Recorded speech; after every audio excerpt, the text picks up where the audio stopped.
دین کو تخت پر لانے کے لیے آپ نے اپنی رائے کا بھی استعمال کرنا ہے اور اپنے ووٹ کا بھی استعمال کرنا ہے۔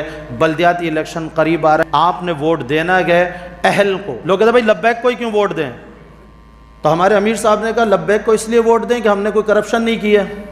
لبیک کو ہی ووٹ کیوں دیں؟ اس لیے دیں کہ ہم نے تو کشمیر نہیں دیا انڈیا کو۔ لبیک کو ہی ووٹ کیوں دیں؟ اس لیے دیں کہ ہم نے تمہارے محلوں کا فنڈ تو نہیں کھایا، ہم تو آئے گی نہیں۔ ہم کیوں دیں لبیک کو ووٹ؟